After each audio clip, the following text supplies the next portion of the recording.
Hi, Hannah. Hi, Austin. Thank you so much for coming on to Everyday Endorphins. It's so great to have you here. Thanks for having us. I want to start off by having the both of you share a bit more about your stories and how you both came together and co-founded Standard Self-Care. So can you talk a little bit about, your background in the wellness world? Maybe we'll start with you, Hannah, and then you can bring it to Austin, but would love to just hear a bit more about kind of both of your entry points into wellness and your passion for health and well-being. Okay, well, I'll start with my personal background. So I have been a wellness fanatic and also have gotten the opportunity to be a part of a lot of fast-growing startups, mostly in the CPG realm, which is consumer packaged goods, and in the better for you product space. So being a part of all these teams from very early stages, kind of got to see a lot of what works, a lot of what doesn't work, and a lot of good teams and a lot of bad teams. So I've had a lot of experience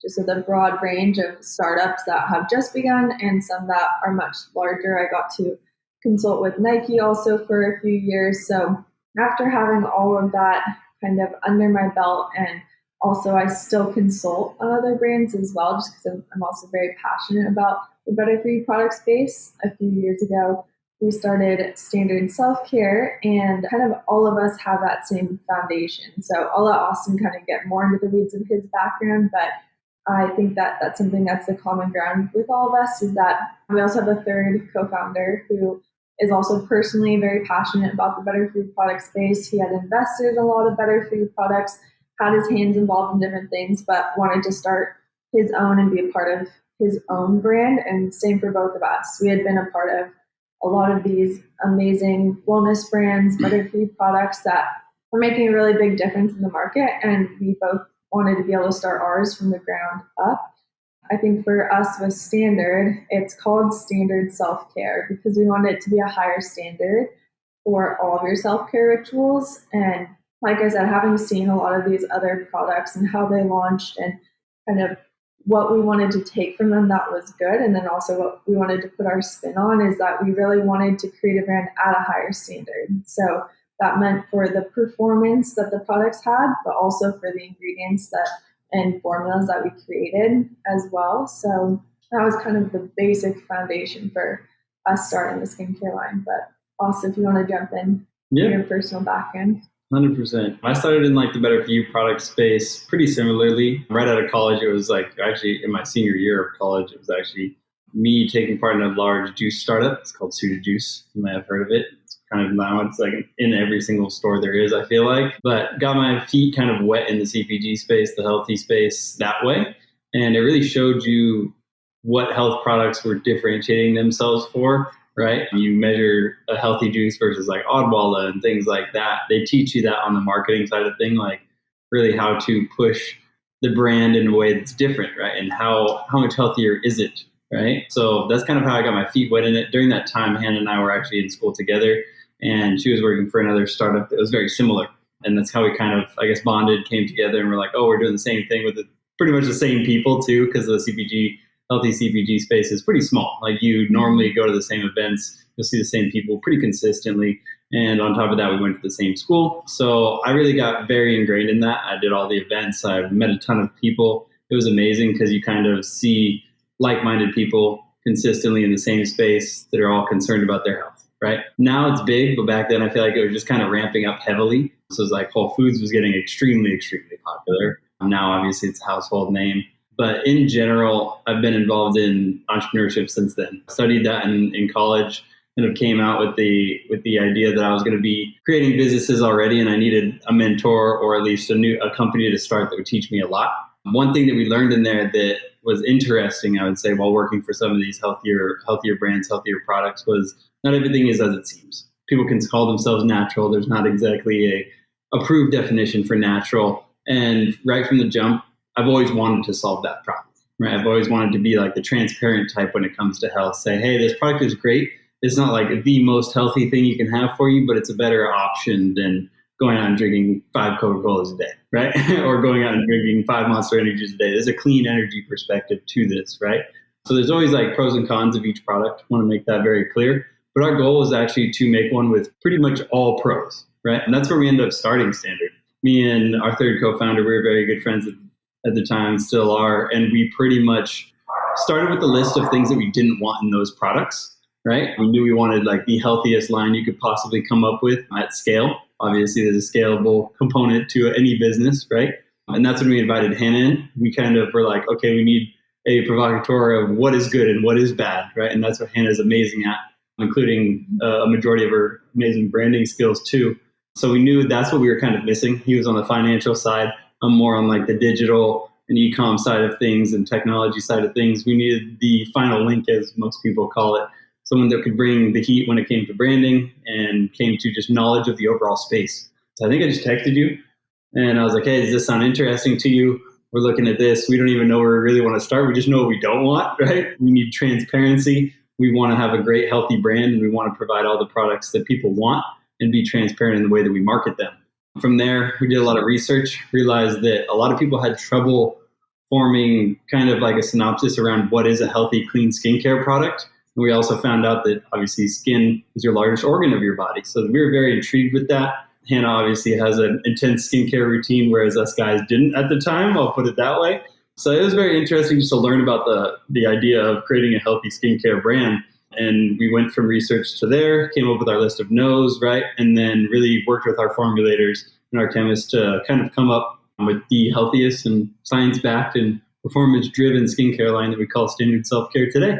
Yeah, I love that. I have a lot of follow-up questions. I think the place that I want to start is, with both of your backgrounds and experience, I feel like the health brand side space is just very like oversaturated, and it can feel like there's so much out there, especially with news and media. I feel like every day we're constantly being told, do this one thing for our health. And then the next day it's like, we'll do the other thing. There's just all this contradictory news that we're constantly being fed. So from your perspectives, how do you stay grounded with like all of the stuff that's going on around us, specifically in the health space? Like what advice would you have for people who are trying to navigate figuring out what the best product is for them or figuring out what the best brand is for them? Because I think so much of our health needs to be guided back to like trusting our intuition and knowing what's right for us. Like I personally have a lot of thoughts on the health and wellness space at large and how it's communicated in media, because health really is not a one size fits all in my perspective. Like you have to find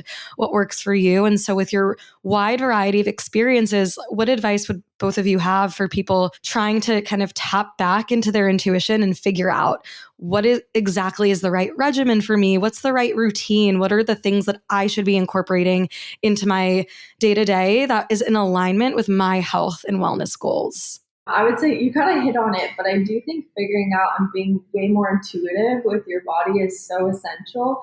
I am actually the guinea pig type early adapter kind of person. So I am the person that tries everything. And I had always been that way since I was probably in sixth grade. I was trying every trend that has come along the way.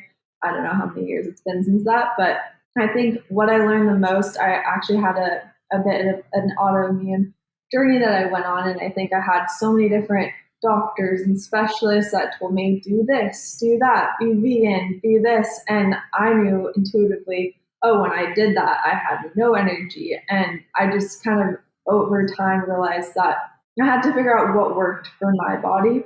And I think that it's not exactly like a rule book for life for everyone to follow, but you have to figure out what you can do that makes you be able to perform in your daily life, like whatever your energy expenditure needs to be. So if you need to be able to make it through an 8+ hour work day, and I don't know, if you have a family, take care of your family and take care of your house, and you have to figure out what you have to do to get that all done. So whether that's like sticking to a specific diet or figuring out what you need to take out of your diet or figuring out what self-care rituals you need to add.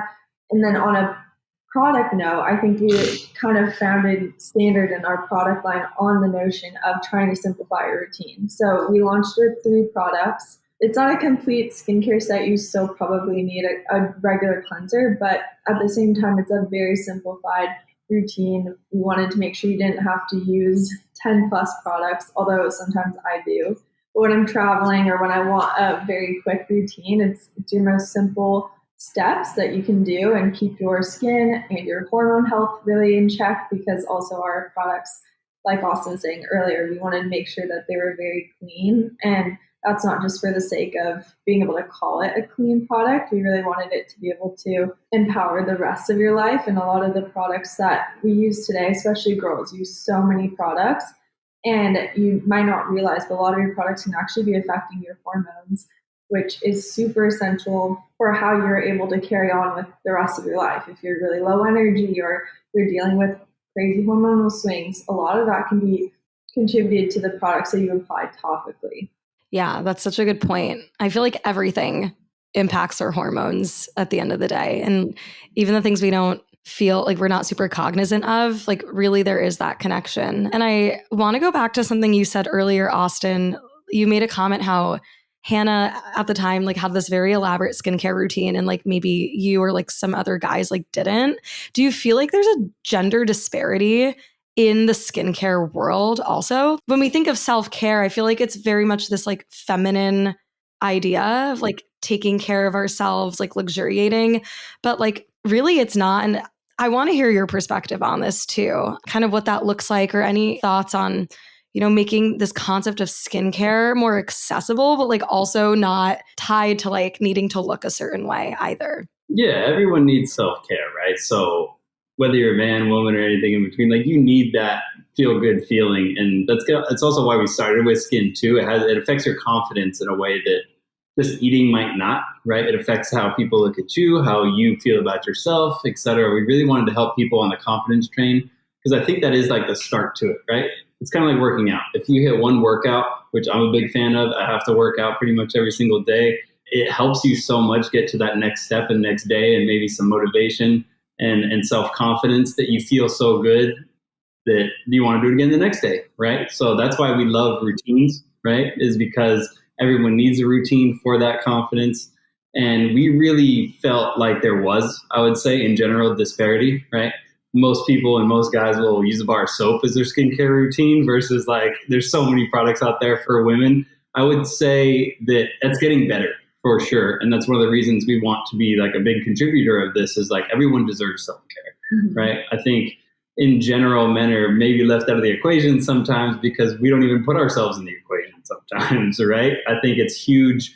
If you ask like 10 of my friends, 0 of them are going to have a skincare routine, right? But that's not necessarily on anyone but themselves, right? You have to look internally and really find a cause for yourself. And if that cause, and if you're really ingrained in like well-being, I think that's where you'll find a lot of men that do have self-care routines, whether that's skincare or going to the gym. A lot of it's just different self-care routines too, right? Like Hannah will tell you that hers is 10 steps for the skincare, right? Versus mine is like, I have to hit the gym. And some of that overlaps. A lot of it overlaps with knowledge, what research you do. And even kind of going back to your last question, my biggest thing is like, do your research, right? On how it can affect your work, your home life, and everything in between. It's all positive, right? If you're looking to really take yourself to the next level, whether that's entrepreneurship, just your daily job, or I don't know how you care about your kids, anything really, caring for yourself is the first step because if you're not there, like you can't do those things, right? You can't care for others in that process. So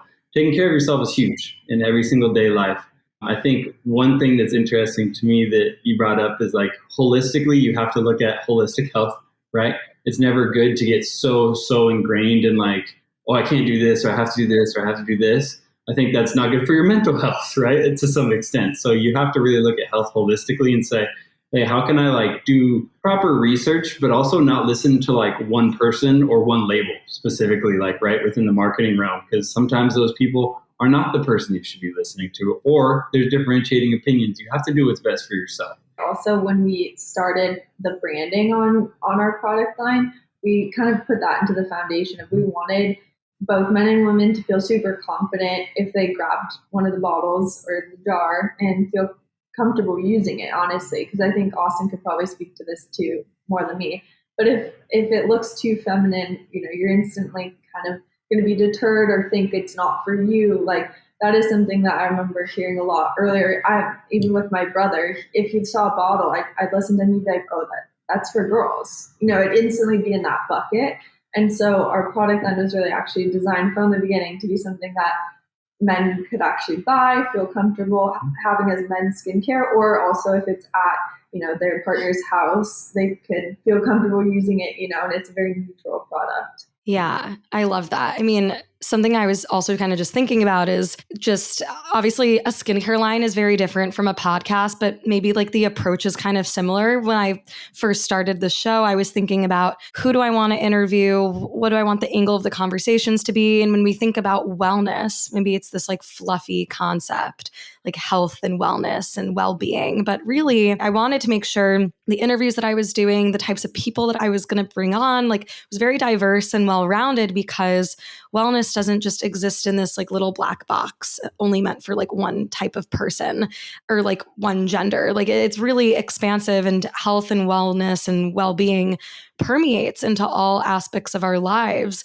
And so you can't really think about it as this like one separate thing, because, to your point earlier, Austin, it's like kind of this domino effect. The way that you show up for yourself is going to impact and influence your ability to follow through on those healthy practices. Like it builds confidence if you go to the gym consistently and if you exercise, and likely if you're being really disciplined about that, you're going to make healthier choices, and then that'll affect likely your skincare and how you look and your appearance. And it's kind of like this cyclical thing. So I really like that you brought that up. And it's kind of like this concept on, they say on an airplane, you got to put the oxygen mask on yourself first before you can help someone else. So like, how can you show up for yourself first and truly take care of yourself before you're able to extend that energy and take care of someone else? So I really think that's important to keep in mind as well.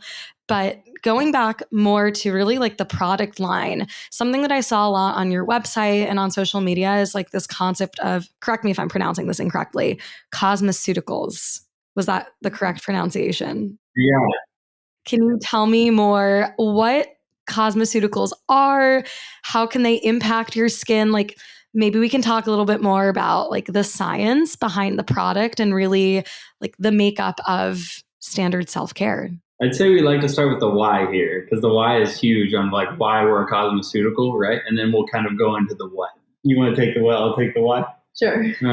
All right. So the why behind that is when we really went into our like depth of research, what we found from most consumers, specifically when we kind of surveyed the land, as they say, what we found is there's a lot of healthy products, like there is healthy products out there that people felt good about using, but they didn't provide the results they wanted, right? And then there's a lot of non-healthy products out there that provided the results they wanted, but also had kind of like side effects, right? As we call it, right? It's almost like the world of medicine.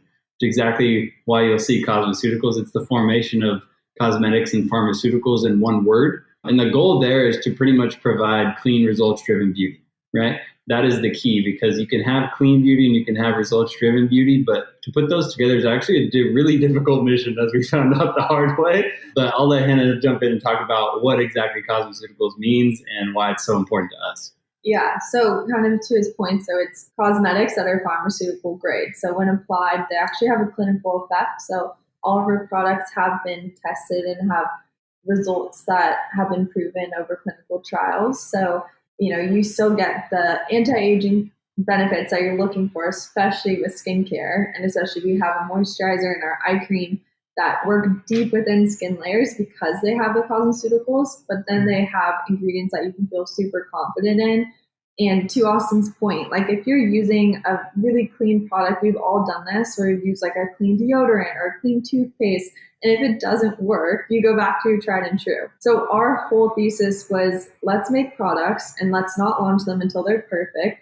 Let's make them that you don't want to go back to any other product after using them. This is our higher standard. We want you to use this product, and then this is your new holy grail, and not have to feel like you're compromising because it's a clean product. That's the essential thing. The biggest example we like to use, specifically in the health realm and the CPG realm, is deodorant, mostly because there's a lot of heavy metals in your average deodorant, like the Doves. Not to brand shame here, but there is. That's just a fact, right? So if you have like heavy metals like aluminum in your deodorant, that's what actually normally clogs your pores and helps you not sweat, right? So like that's the effect that you're really looking for, right? At the end of the day, is if you don't sweat, you don't smell. etc. A lot of the heavy metal free deodorants take a little longer to get used to, and they don't really suppress you sweating, and therefore they don't suppress the smell, right? So it's kind of like if you were to go from a Dove to, I don't know, some other healthy deodorant that's aluminum free, and you realize that like, hey, I'm just sweating more, this isn't really doing anything, it's not solving the problem that I actually had, then you're going to go back to the Dove, right? But at the same time, the Dove has other things in it that may not be the greatest for your body in general when they're ingested through your skin, right? Mm-hmm. So it's always kind of that perfect balance of like, we need both. We need it to be clean and not have any side effects, and also effective. And I think the third thing that we haven't really touched on is just pure efficacy, right? That has a lot to do with the results-driven perspective that we take, because if it's not efficacious, it's just going to be there, right? That's how we look at it. We really, really pushed hard on the efficacy scale to say, hey, like, if we're going to use these ingredients, it needs to come in proper percentages and components into where we really like see that clinical effect, versus like you can make a healthy product that has little to no efficacy, right? And it won't really do much for you. Yeah. And I think too, like when we were formulating, we had finished the products and then COVID started. So we actually took that opportunity. Instead of rushing and trying to launch right when COVID started, we thought, okay, the world is paused. Let's go back to the drawing board actually. And we kind of took our formulas back to the drawing board and make sure they went down that checklist of, is it a really clean formula, and will all people using it notice a difference? And so we completely redrew the whole formulation of our eye cream, for example. We did that multiple times until you could actually notice a difference, because especially for myself, I knew when I use an eye cream, if I didn't notice a difference, I would maybe some nights not apply it, or I kind of forget about it, or have like a whole eye cream graveyard basically, that I just had all these eye creams I never used because I couldn't tell if they were working or not. And so we really wanted to make sure that our eye creams and all of our products are ones that you used and you can notice a difference. Yeah. So when we talk about the list of no's, this is kind of what we mean. And I'll go through it. It's vegan, non-toxic, non-GMO, no silicones, no artificial fragrances, no fillers, no synthetic chemicals, no artificial colors, paraben-free, cruelty-free, and we're third-party ISO accredited for lab testing against heavy metal and molds, right?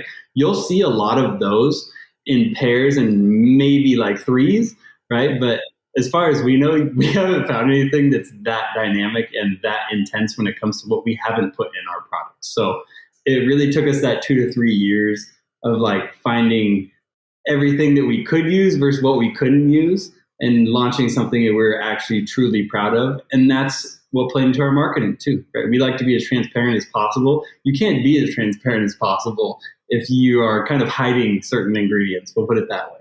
Totally. I mean, these are like so many challenges I feel like you both had to face when developing the product, and really I can like feel that sense of authenticity coming through, even just how you're describing really the inception of Standard self-care. And, I want to pivot a little bit and hear more about this entrepreneurial journey. It's really hard to build something and to also want it to be of like the highest quality, be the most transparent, like really ambitious goals. And COVID clearly forced you to pivot and redirect and develop a new strategy. So can you talk a little bit more about how the both of you have navigated some of those unforeseen challenges as entrepreneurs, and maybe lessons that you learned from like the previous parts of your career, and how you've taken those learnings and allowed yourselves to kind of bring that into this new phase of your careers and launching Standard?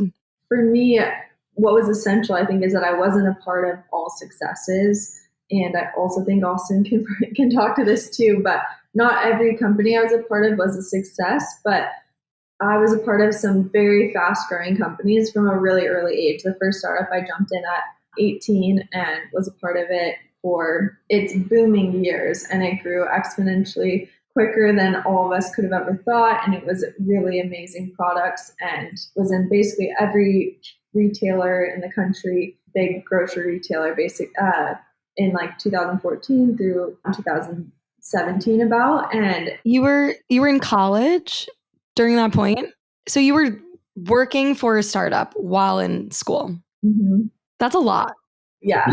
My average sleep was like 3 hours a night for the whole year. It was wild, but it was such an amazing opportunity. And I think that in and of itself, that company actually ended up dissolving it. And even though it had so much early success, and I think even though some people could look at that and it could be labeled a failure, it was invaluable for me, especially at such a young age, to be a part of that and on the executive team of it and being able to see it from start to when we had to unfortunately close it. But I wouldn't change any of that because I was able to then take that and every other company that I've been a part of since, kind of take the learnings of, you ask so many different questions when a company is at that very pivotal point that a lot of companies don't ask until they're at that point. And I think it helped me a lot in being able to identify things a lot earlier on and just kind of spot what the winners were a lot sooner. And yeah, I've gotten to be a part of a lot of other teams just through consulting on brands since that time. And I think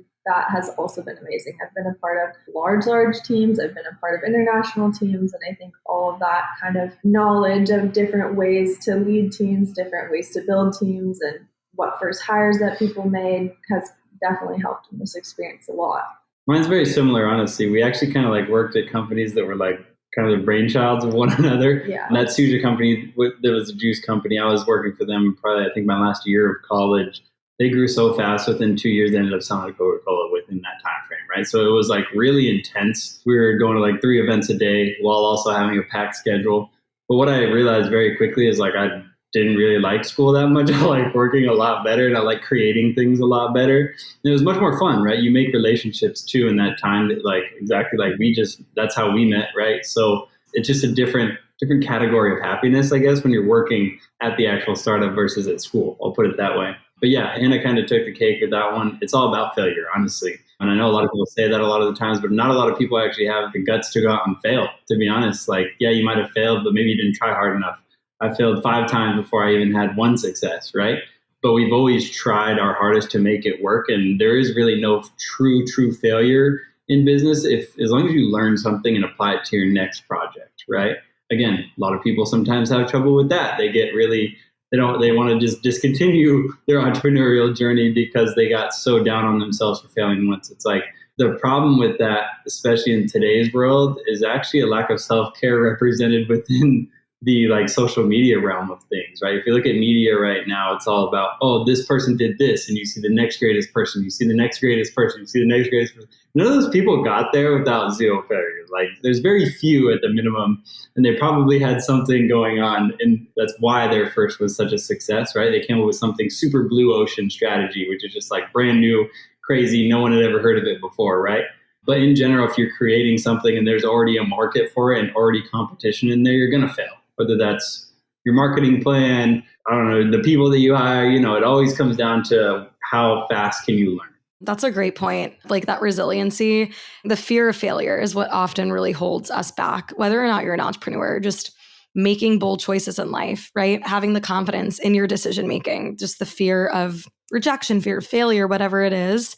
If you learn to embrace failure rather than fear it and just recognize it's part of the process and also recognize that it's not a reflection of like who you are at the core either, it probably makes it easier to keep going. I mean, it's something that I've also kind of struggled with is like not so closely identifying with the outcome of the things that I'm doing. If I just learn to disattach or like de-identify myself a little bit, there wouldn't really be that fear there. It's a hard thing to kind of grapple with.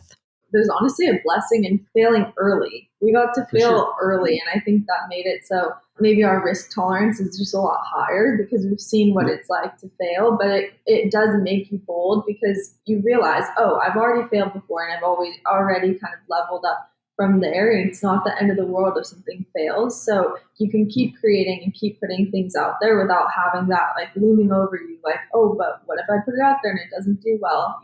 That kind of goes away. Yeah. We already have like 10 years under our belt, and all we have to thank for that is just because we started early, right? Like you see a lot of people starting insane businesses at like 35, 40, even 50, right? Because they're so experienced. My thought process there was always like, I started working when I was like 13, and it was like, okay, I'm going to create my own little business mowing lawns, right? So it's definitely gotten bigger, and you fail even at that type of stuff when you're a kid to really make you realize like that's just your war, right? That's your daily war that you have to go after to create something the way you want it to. But kind of going off that, Hannah and I have an interesting realm because our theory has always kind of been like start on the digital side and the service promotion side. And we ended up creating agencies first, right? So she has an agency, I have an agency. We're actually working on kind of combining those. She works with a lot of other CPG founders, which helps her gain her knowledge from them, right? Who already have a ton of failure. They can steer her in the right direction if things go wrong.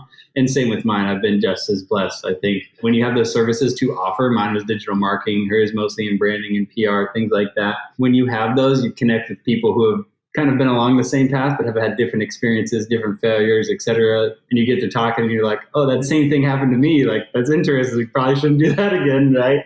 So it's an interesting ideology behind. Some people would probably call us crazy for failing so many times and still believing in ourselves, but just what it takes. Well, you paint your own reality. And at the end of the day, if you want other people to buy into your idea, you have to really have that full belief behind it, right? So, and I think specifically in the founder space, it's nice to kind of lean on other people who have been there and done that and get it, like understand the mental battles that come with grappling with failure and keep putting one foot in front of the other and just coming back to that belief. And, you know, a lot of the things that we're talking about deeply impact our well-being and our mental health and really our happiness. And this podcast, Everyday Endorphins, it's all about finding the joys in daily living and the pursuit of happiness, or rather like the pursuit of just seeking out those small endorphins every day. So one question that I want to ask the both of you is, how do you define happiness? You know, how has your perception of happiness been shaped throughout your lived experiences, the course of your life, and just your general interest in well-being? To me, honestly, I'm not on a pursuit of happiness. I think happiness is actually, it's definitely a choice, but I think that happiness is an emotion. It's something that's fleeting. So to me, it's not always, oh, how can I be 100% happy all the time? It's more like, how can I be balanced no matter what comes at me? And I think that's where kind of your routines and your daily self-care habits really come to play, because you have to have those things that you fall back on that can give you that consistency, so that whether you feel happy or whether you feel down, you have that equilibrium that keeps you there. And then, obviously some things are going to make you more excited than others, but being on a constant hunt for happiness, I think, can kind of lead you astray also, because it's just not always possible. And you can't control how sometimes you may feel, or our circumstances way out of your control. So it's like, have you heard of the concept of toxic positivity? Yes. Oh, yeah. It's that idea. Exactly. Like, you're not going to be happy 100% of the time. And if you were, there'd be something deeply wrong, right? So it's really like managing your emotions, coming from a place of responding versus reacting. So I really like that distinction that you make, Hannah. Austin, is there anything you would like to add about your definition of happiness, how it's been shaped over the course of your life? Yeah, I'll speak to this just because we kind of talked about failure, right? So I'll talk a little bit about success here on a different side. When I was like younger and going into college, my biggest thing was like always kind of like pleasing the people around me. I was a big giver. I still am. Like, I try and have a big heart, and I try and give people what they want. But if you give too much, like, you'll put yourself in an interesting position. I figured that out very soon too. But I always wanted to kind of be the successor of my parents, right? So that was my happiness, was like pleasing my parents, mostly because they spent 18 years of their life driving me around to soccer practices, driving me down to LA and back to Sacramento for soccer games on the weekends, right? The sports kind of mentality, and everyone, it was very competitive. Everybody kind of just assumed I would go the soccer route. And then I realized there's just no money in it, to be honest. Like, something clicked in my head after, and that was after like winning a national championship, right? We were very successful at that, but I always knew I had the leadership talent. And I kind of just realized that at the end of the day, I didn't think I could be the successor that I wanted to be, or have that success that I wanted to, if I really never took a step back and said, hey, soccer's probably not going to do this for me. I need to find something else. At the time, my parents were not too happy with that conversation that I had to have, right? But as soon as I kind of got in school, they still were not happy. And then I tried after school, and they still were not happy. And then as soon as I finally realized the exact way that I needed to do business and what was going to make me successful, right? It seemed like I was happy because they were happy. In reality, that wasn't even the case. Like, they were always happy with me, but that was just my version of happiness, because I wanted to please my parents, because I knew that they had done so much for me that I couldn't let that go to waste, right? So I felt blessed enough to realize, hey, the people around me are counting on me. And now I feel like I can kind of provide for my family the way that I think everybody should want to provide for their family. That's my happiness at the end of the day. I love that. I mean, there are a few things that you shared. First, people pleasing. I think a lot of us fall victim to that and recognize quickly that it's not the best thing to do all the time. Like you're actually not putting your needs first in a way that you should be. But, it comes from this desire to keep an open heart and to want to give. So those are all great things. But it's like, how do you find that balance of having boundaries and like doing what's best for yourself, but also like equally giving as well. But I get that too. Like I'm very close with my parents, and so much of what I did growing up and even what I do now, it's like I do want to make them happy and I want them to be proud of me. But you also like I've had to learn and recognize that whatever I do at the end of the day shouldn't be in the pursuit of like making someone else happy. Whatever I do, they're going to be happy with, as long as I am finding joy in myself and setting myself up for success, however I define that. So I totally get that. And, happiness is just such an interesting topic. I think it's a concept that can just shift throughout the course of our lives and our lived experiences. I think that really kind of determines how we engage with the pursuit of happiness, or even if that's not what you want to call it, just like how do we lead fulfilling, meaningful lives? And something that I constantly come back to, and it's kind of like the lifeline, the thread of everyday endorphins, is redirecting your attention to the things that bring you joy every day. So it doesn't have to be like being happy all the time, but like inevitably when you're in these moments of distress and you're kind of like not feeling super great about yourself, like what can I focus on that's going to make me feel 10% happier? So given what I just mentioned, the final question that I have for the both of you is a question that I ask every guest on the podcast. What is something that brings you a bit of endorphins, a bit of joy every day? I think some kind of movement routine for me is big. That can instantly change my mood and kind of be that, mood booster, energy booster, whether that's workout, whether that's walking, whether that's, I just was in Hawaii with my family and I got to do a bunch of hula dancing with my grandma. And I think, just some kind of movement is really essential. And then also something for your mind. So whether that's listening to a podcast or being off your phone or reading, and something that you can really reset your mind. I was going to say you, but you didn't say me. So no, no, I think business partners and things can really affect the way you are because you spend so much time with them, right? Like if you don't have a good business partner, chances are you're not going to have a good business. That's one thing I really respect. Hannah and I have done well. And we've known each other for like 10 years. So I think it's always nice to have someone that motivates you and really takes that next step into kind of what I would consider fear/risk to start a business with you, right? And then if we're talking about not people, I would say the gym. I have to have the gym.